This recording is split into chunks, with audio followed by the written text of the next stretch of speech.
Hello, I'm Mark Leyland. I'm a Principal Policy Advisor with the Local Government Association, and I'm here with the LGAQ's mayoral mentor, Bob Abbot.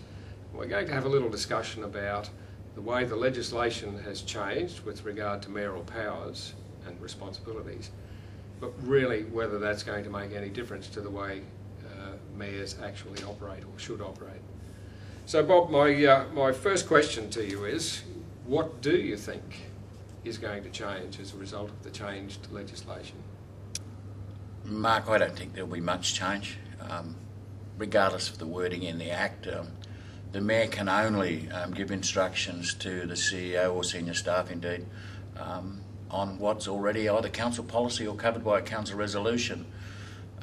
In all fairness, that's the CEO's job. That's what they should be doing, to be quite honest. I don't think that stuff makes a lot of difference, but what does make a difference, of course, is the relationships that should be in place. The Mayor and the CEO need to have a good relationship. So Bob, what do you think it really means? The legislation says the Mayor has the power to give directions to the CEO and senior executive employees in accordance with the Council's policies, which we take to mean decisions, resolutions and so on. What does that really mean?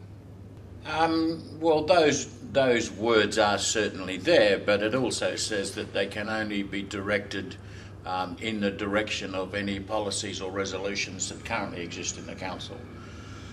So one would imagine that not a lot has changed in that sense. The Mayor certainly is not entitled to go out and ask or tell the CEO to do something that's not managed by policy. That there are no directions from the council to do those things. So, that's fair enough. The Mayor can say, come on, Mr. CEO or Ms. CEO, we need to get on with this, and blah, blah, blah, council wants this done, that's good. But to go out there and say, look, regardless of what the council wants, this is what I want, it's not on. It can't happen under the Act, and I think that sort of outlook would get some considerable embarrassment for the Mayor in the future if that's the way they wanted to go. Does this new legislation give the Mayor the right to demand or require the ability to attend the CEO and senior executive team management meetings? Oh, look, I don't think it's inappropriate for the Mayor to be at parts of those meetings.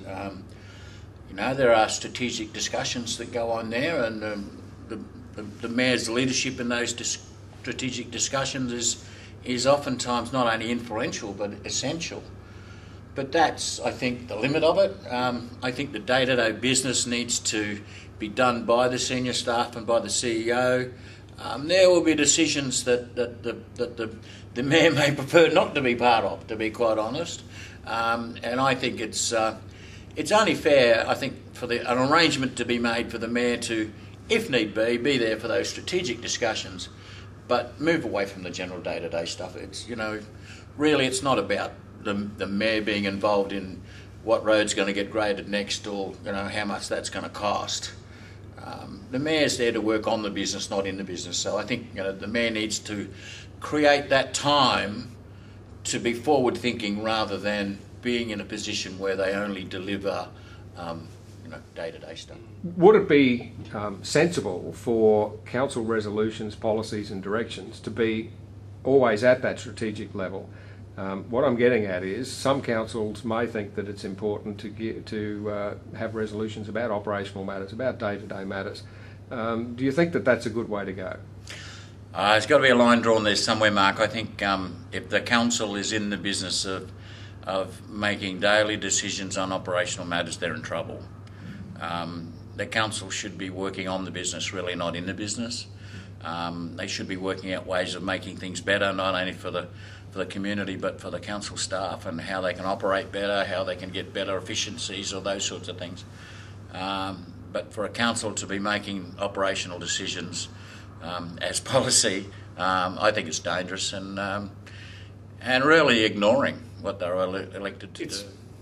Let's hope it doesn't happen. But what happens if a Mayor does give a direction to a CEO or to a senior executive officer that isn't in accordance with an existing council decision, resolution or policy position? Well, going to the highest level, it could cost the mayor a lot of money. I mean, if there's no support from the council and the council's made it, the mayor's given some instructions, it's been carried out by the CEO and it fails, and then the council turns around and says, well, we're not going to support that decision, the mayor's exposed on so many levels, you know. One, they could be held financially responsible for the outcome of that. Two, there might be some misconduct issues involved. CMC, Department of Local Government. Not to talk about the embarrassment of a political person in the community, of absolute failure, the person that was elected to lead the community, being left out like shag on a rock, you know, because the council either won't or can't support that decision. So that's silly. To go outside the scope of what you're allowed to do is setting yourself up for a kicking, and I just don't think it's worth doing, and I think it's not sensible and certainly not smart, and could end up in all sorts of strife. So basically there's no preempting council decision?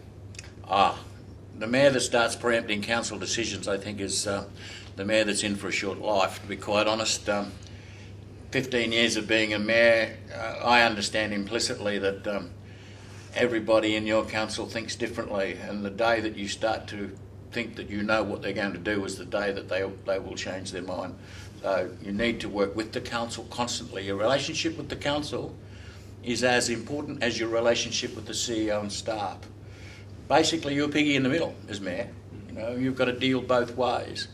But the relationship issues are important. It is really important to understand that the things that you may have been elected to do as mayor can only be achieved if the councillors are willing to support that process. One of the other changes to the legislation is a change in wording about the budget, the mayor's role in the budget.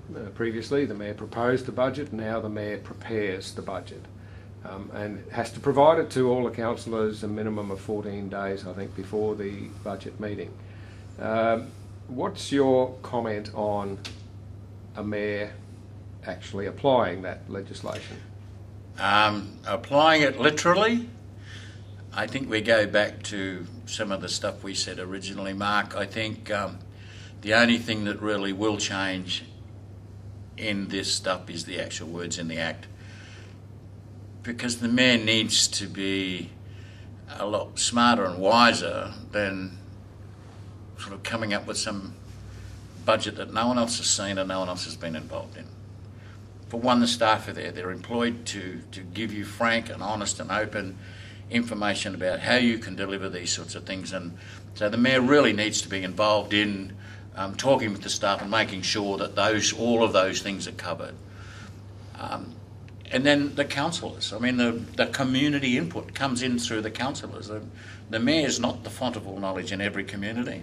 But the councillors have a significant amount of information that should be considered in that budget. So we need to be bringing them in early as well. But to lay a budget on the table that hasn't been through a significant process where there's been involvement from the staff and the councillors over a long term is political suicide for me. If someone followed the letter of the law and prepared a budget and delivered it to the councillors 14 days before the budget meeting, as the law says, there are possibilities that the rest of the councillors could radically change the mayor's prepared budget. Well, I was a mayor for 15 years and I wouldn't have done it.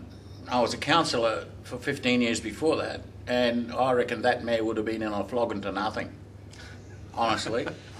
I would have taken umbrance at it if a mayor had done that to me, and I would have found every possible little thing that I could raise to make sure it made life difficult. So I think you started by saying that you really don't think that anything's changed in the real world, it's only the words in the legislation.